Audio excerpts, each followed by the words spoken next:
guys, I'm Nu-Trix, and today we're talking about Eventide new plugin. It's called Crush Station. It's part of the H9 series. These simple, very dedicated to one type of job, but very cool sounding. I mean, Eventide has been doing effects, I don't know, from 40, 50 years. I don't know, but they've been mastered at doing effects for a long time. So these sounds really good. Now this one is a new one. The Crush Station makes me think of guitar pedals that are made for overdrive and fuzzy type of sound. It's not a distortion per se. It can do type of distortions, but it's more into the overdrive and the fuzz, and also just toning your sound if you want to. So you can just use it simply to tone a sound, or you can use it to crush a sound. That's why they call it the Crush Station. Now it's cool. I like to use it in parallel, to actually use, let's say, a sound and hear the normal sound plus this one. So you hear kind of another version of the same sound, and it gives some depth to it. So I'm going to load it up, and we'll go through the features and we'll hear how it sounds. Let's go. So we have the Crush Station here. If I play, I'm just gonna load an instrument. Actually, nope, go back. If I play this one, what you have right now is just the Bliss Alpha Synth. Okay, this one here. Now if you stop it, it's already a sound that has some grit to it, you know. So I'm actually going to get out of this one, and I'm going to go to the effect. So you can hear the effect. Now, if I turn it on,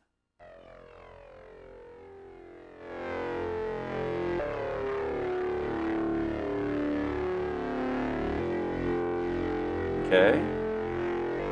If I turn it off, you get this sound. Okay. Turn it on. You've got the distortion, the drive. A lot of drive. Got a sustain. That's a pre-distortion and post-distortion. Then you go, what is sustain for pre-distortion and post-distortion? So, well, I'll show you. When you don't know how a feature works and you're not sure, there's always in the window itself, there's always a little eye.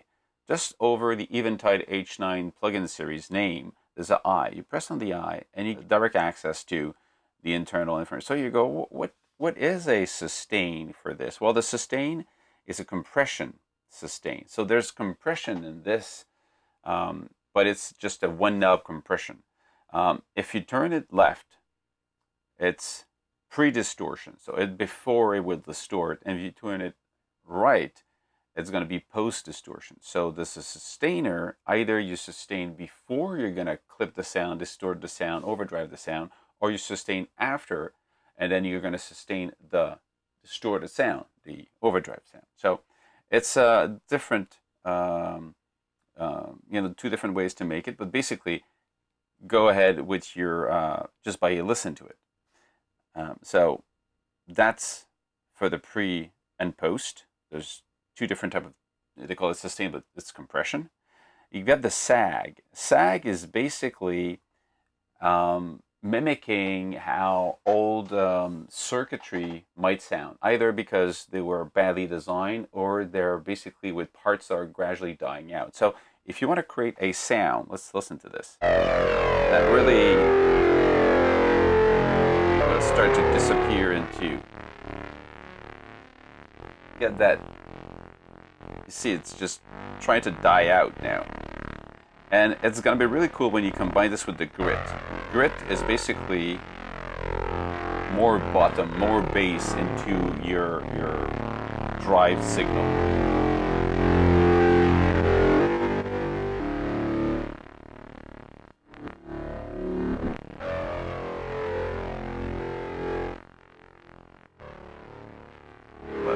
And if you get rid of sag, then it sounds more like a well-balanced Overdrive sound.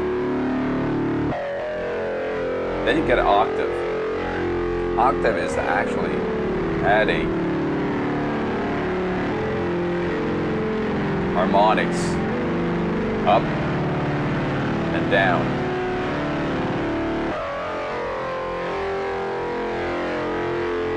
So this is actually useful because it mimics, just wait a second. It mimics what you have on some pedals. So you have like, you double your sound, triple your sound, and you have, in this case, a sound that is down and up from the original. Mostly good for monophonic sound or for guitar. So you have like having a lot more bass than what your guitar is playing, or creating more harmonics into your sound. So this is interesting. On synth, it might be less useful because already the sound I have is just a wide sound, but it's there. This comes more from effect pedal for guitar than for synthesizer in this case. But then again, I mean, if I put a monophonic sound, or it's just not a monophonic, but like a sine wave, this is going to be useful before distortion. So this is going to be used before it goes into the overdrive section. At the bottom of it, you have the threshold for the gate. So if you find that there's a noise, or you just want that effect to start at a certain level, you can have the threshold to say when this distortion, this crushing will come in, at what level. You actually turn it off or turn it on. You get the attack or fast or slow for the threshold, how fast this is going to come in. And then you've got an EQ. You get bass, a mid, which is a parameter. I mean, you can change the frequency of the mid value, the presence, the volume, and the frequency. And you get treble for the high frequency. And then, as all the H9 series, you have this slider at the bottom. So you just click on one side, you change the value of it, say this is how I want it, and then you go on the other side, you click on the other side and say this is where I want this to go. This is the other value. And then when you play it,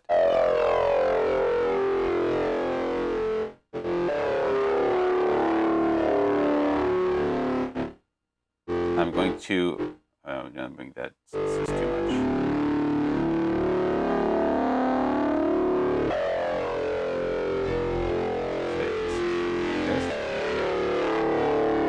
We got two sounds.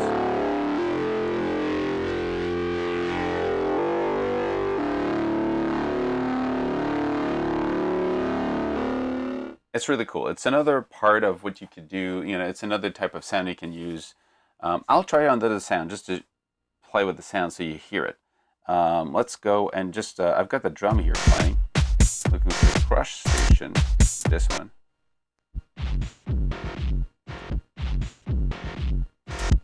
Again, if you double it, it's interesting. Want more bass. Just want to distort the bass.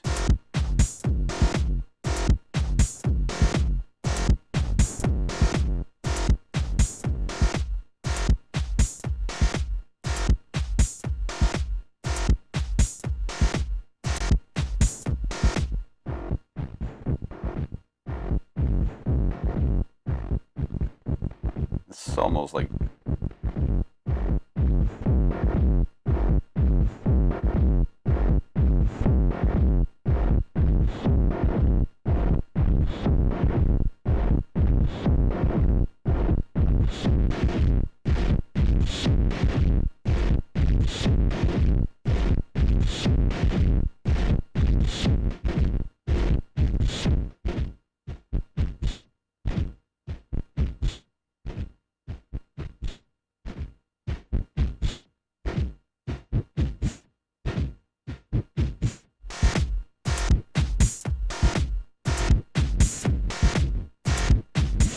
you can isolate something like.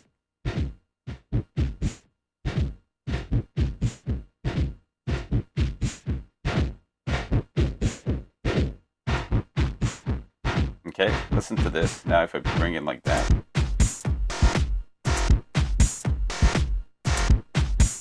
It only comes up on some moment because of the threshold. If I bring it down. So I could actually go here and let's say this is the value on that side, and on that side I'm going to go like that.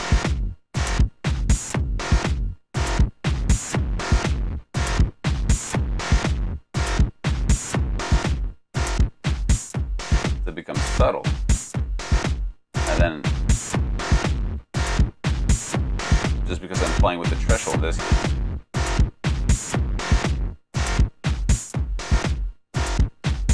that's pretty cool. That's pretty cool. Just listen to some of the. They also have some of them are just to give you presence. I turn it off.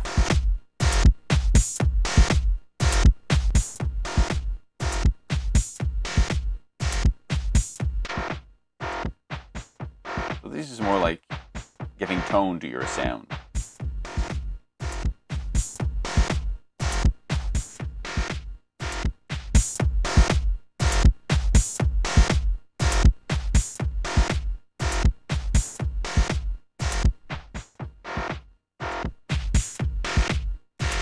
Some of them are really interesting. And just for fun, let's try another sound. I'm going to close this. I'm going to go and switch instrument to electric guitar. Change instrument. Take just keys.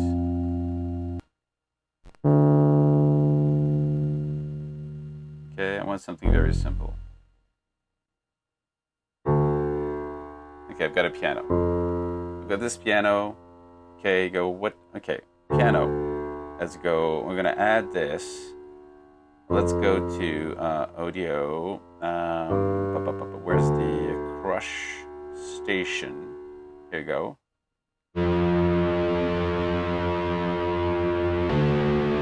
That's my piano. Drive this thing. Sag it. Hear it.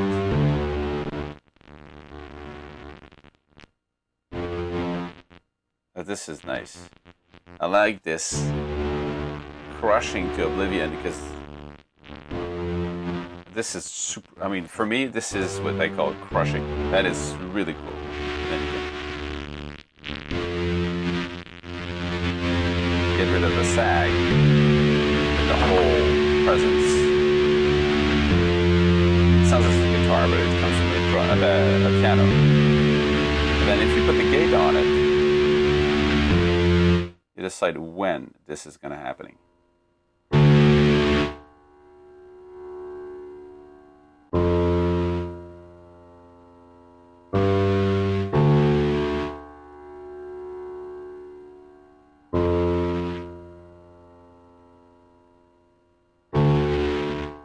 So just at the beginning of the sound, and then it disappears because the threshold goes under this threshold, and then you don't have it anymore. This is cool.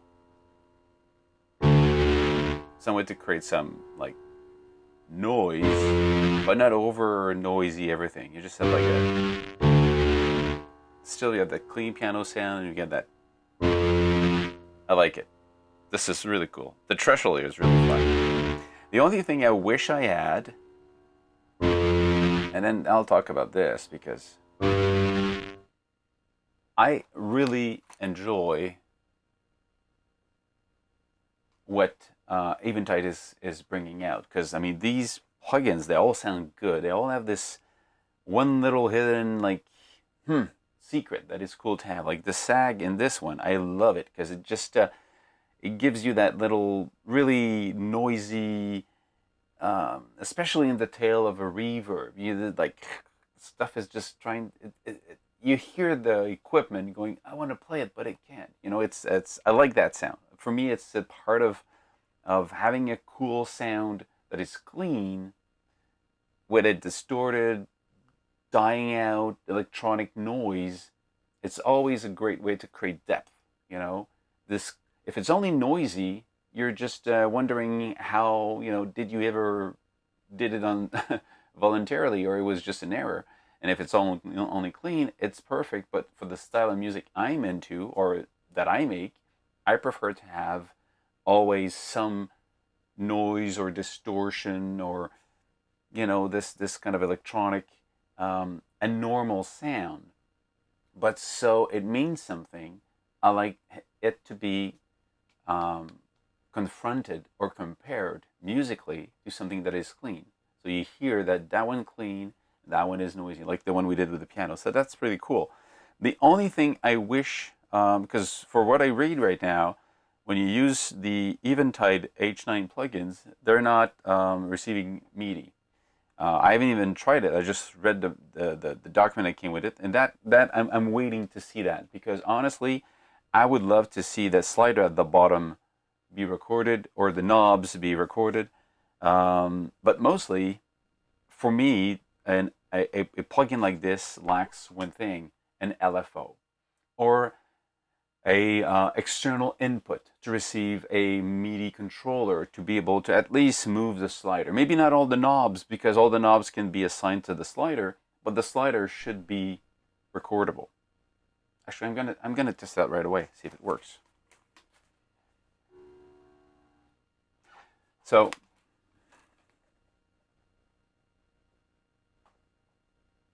no, it doesn't actually.